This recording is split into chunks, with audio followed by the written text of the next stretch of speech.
The silence you carry isn't yours. It was handed to you before you could speak. Long before you understood what words meant, you understood what not to say.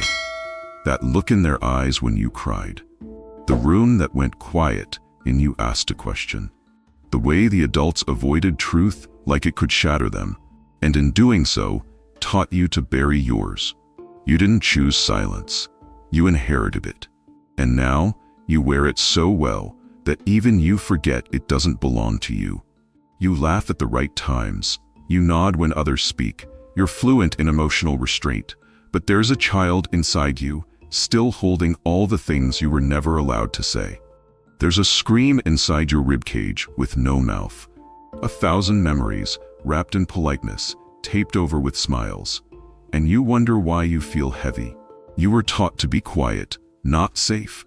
To be agreeable, not authentic. To be small enough that no one would leave, even if it meant abandoning yourself.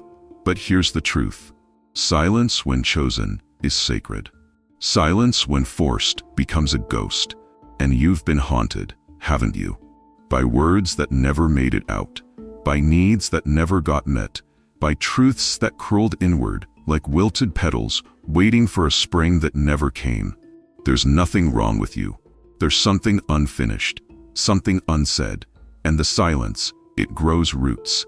It becomes your lens. You start seeing the world through a filter of caution, not because life is always dangerous, but because your nervous system was wired in a war zone where speaking was unsafe. So you fold your wings before they fully open. You bite your tongue until it forgets its shape. You shrink into roles that don't fit and call it maturity. But it's not wisdom to hide. It's not grace to vanish. Sometimes, healing means becoming too loud for the version of yourself that only knew how to disappear. Sometimes, it means asking, whose silence am I still carrying? Was it your father's grief? Your mother's fear? The unspoken rules of a home where vulnerability was punished? You see, children don't just inherit genes, they inherit wounds. And silence is one of the deepest, because it teaches you not to feel, so you don't remember how to ask for help. It teaches you not to need, so you stop recognizing hunger.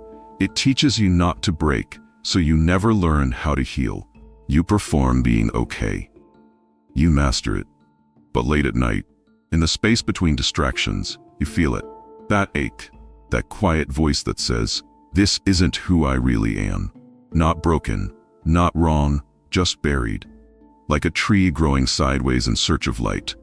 And this is where Jung's shadow stirs, not in evil, but in silence. In the parts of you you had to amputate just to belong. You were never too much. You were too honest for people who weren't ready to listen.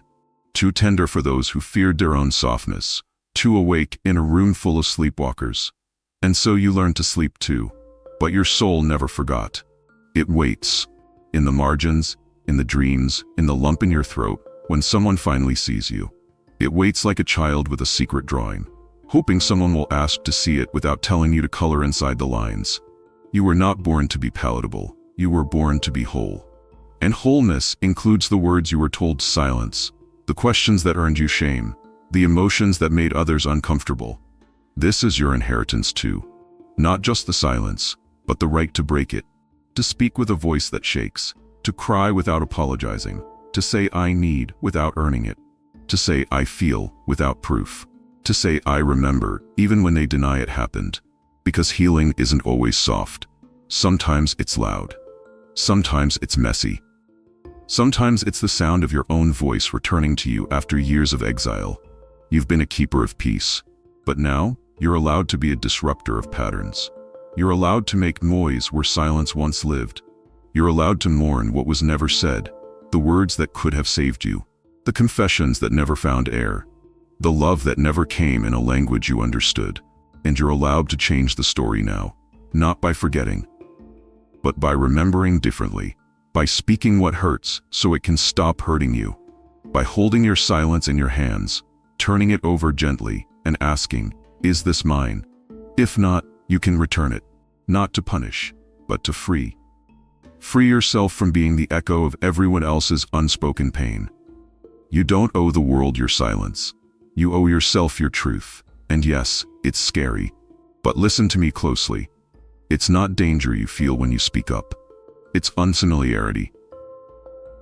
It's the nerves of a soul stepping into its own light after being in the dark too long. It's the muscles of truth waking from atrophy. So shake, stammer, whisper, roar. Whatever it takes to stop carrying what never belonged to you. Because silence, when healed, becomes wisdom. But silence, when buried, becomes illness. And your body remembers what your voice was forced to forget. But you are allowed to remember now. You are allowed to speak. You are allowed to come home. And home is not a place. It's a frequency, a tone your soul recognizes in the quiet rhythm of truth. Home is the moment you stop apologizing for taking up space. The moment your voice doesn't tremble to be heard. The moment you realize your softness was never weakness, it was sacred. But it was too powerful for those who feared their own reflection. So they covered your mirror in silence. And now, every time you try to speak, you flinch. Not because you're wrong, but because the past conditioned you to expect punishment for existing too honestly. This is what trauma does. It teaches you that love must be earned by editing yourself. But love, real love, asks for no such performance. It meets you exactly where you are. It doesn't fear your truth. It holds it, like rain holds the earth, like the sky holds the storm, like you were meant to be held but never were. So now you learn to hold yourself, gently, with the same tenderness you once offered everyone else. You become the one who listens without judgment. You become the one who says, "Tell me everything, even the parts you've never told anyone." Because that's the kind of healing that rewires the soul. Not logic, not productivity, but presence. The radical act of being with what is, without rushing to fix it. It's the same thing Frankl whispered from the edge of suffering, that between stimulus and response, there is a space. And in that space is your power to choose, and in that choice is your liberation. So choose this. Choose to no longer betray yourself, just to be accepted. Choose to listen to your inner voice, even when it goes against the current, especially then. Because the current was built to drown you in forgetfulness. But you were not born to forget. You were born to remember. Remember the child you were before the silence set in, before the world told you who to be, before you trimmed your spirit to fit someone else's version of enough. That child is still here, watching, waiting, hoping you'll finally say the thing they were never brave enough to. I miss you. I'm sorry I left you behind. You don't have to be quiet anymore. And the moment you speak that, a shift happens. The weight loosens, the ache softens, the silence begins to hum with something new. Not fear, not shame, but resonance, as if the universe, through every rustling tree, every echoing hallway, every stranger who looks at you and sees something familiar, was just waiting for you to come back, to yourself. And maybe that's what healing really is, not becoming someone new, but recovering the parts you silenced to survive. Maybe you don't need more lessons. Maybe you need more remembering, because you always knew, didn't you? You always knew this silence wasn't yours. You just didn't know you were allowed to give it back. So give it back. Return the shame that was never yours to hold. Return the guilt that kept you small. Return the performance of perfection, and let yourself be seen in your trembling, your longing, your holy, imperfect truth. Because in this world where everyone is screaming for attention, you will move differently. You will speak softly, but every word will thunder with presence. You will carry your story, but no longer as a burden, as a torch. You will sit in silence, not because you're afraid, but because it finally feels like peace. And in that silence, you will meet yourself again. Not the version others shaped, but the original you. The one who never needed to earn love. The one who never needed to prove worse. The one who never needed to stay quiet to be safe. You are safe now. Not because the world changed, but because you did. Because you stopped carrying what wasn't yours and started reclaiming what always was. Your voice, your space, your truth. And maybe, just maybe, your freedom lives in the sound of you finally exhaling, not to be understood, not to be praised, just to be. And that is enough. There's something holy in the way you exhale, as if each breath is an apology you no longer owe, as if every time you let it go, you are rewriting a lineage that mistook silence for survival. You don't have to carry this anymore. The tight jaw, the held tongue, the smile that hurts your face, the politeness that erodes your soul. You were never meant to be polite with your pain. You were meant to be honest with it, not because the world deserves your truth, but because you do. You deserve to know what it feels like to exist without shrinking, to walk into a room and not look for permission, to love without explaining, to cry without flinching, to rest without guilt. This is the quiet revolution, not loud, not angry, just true. It happens in the stillness, in the moments no one sees, when you choose to breathe through the trigger instead of silencing it, when you let your heart speak, even if your voice shakes, when you forgive yourself for everything you had to do just to survive. You see, we all have ghosts, not of people, but of versions of ourselves we had to become to stay loved, to stay safe, to stay chosen. But safety built on self-abandonment is not safety. It's captivity with good lighting. And now you are waking up. Now you are remembering that silence is not neutrality. Silence is agreement. And you're done agreeing to the parts of the story where you disappear. You were never meant to be the background. You are the moment the story begins again. You are the breath before the truth breaks open.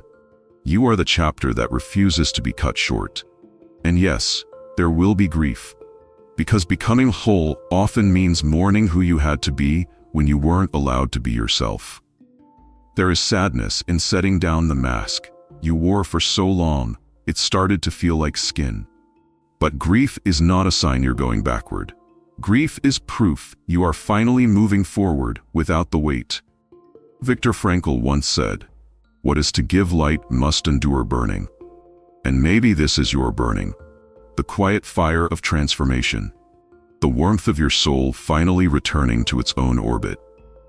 Not everyone will understand. Not everyone will stay.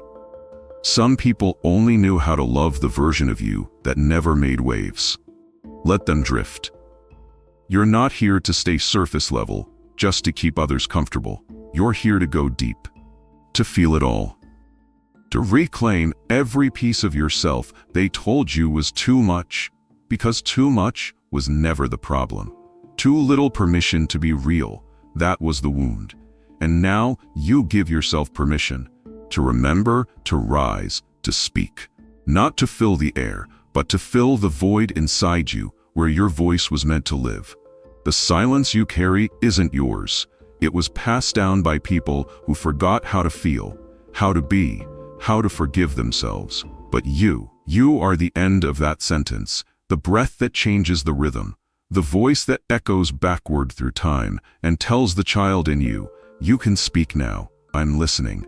And somewhere in the deep, where the past still echoes and the future waits patiently, something inside you softens, because it knows the silence is ending, and in its place, a song is forming, not a loud one, not a perfect one, but yours. And for the first time, that is enough. There is a moment, quiet, unremarkable to the world, when you hear yourself again, not the voice you rehearsed, not the voice that was shaped by survival, but the one beneath it, the one that speaks in truths, not performances, in presence, not persuasion. And that voice doesn't shout, it doesn't beg to be heard, it knows it belongs. This is how you begin again, not with fireworks, but with a whisper that feels like home, because the soul never needed to be loud to be powerful. It only needed space. Space to be, to breathe, to grieve, to speak. You've spent years offering that space to others, holding them in their pain, making room for their rage, their silence, their shadows. You became the keeper of other people's emotions, never realizing you were starving in the process. But no more. You are allowed to choose yourself now, and that choice will feel like loss at first, because when you no longer carry what isn't yours, your hands will feel empty. When you stop fixing others to feel worthy, you'll feel unneeded. When you stop performing love to avoid abandonment, you'll feel alone. But this is the detox. This is the sacred unraveling. This is the space between who you were and who you're becoming. And in that space, there is silence. Not the inherited silence of suppression, but the chosen silence of rebirth. The silence where your nervous system can finally exhale. Where your trauma doesn't have to scan the room for danger. Where your inner child doesn't have to earn tenderness. Where your grief can unfold without apology. This is where Jung's shadow no longer controls the stage. It joins the story, not as a villain, but as a character misunderstood.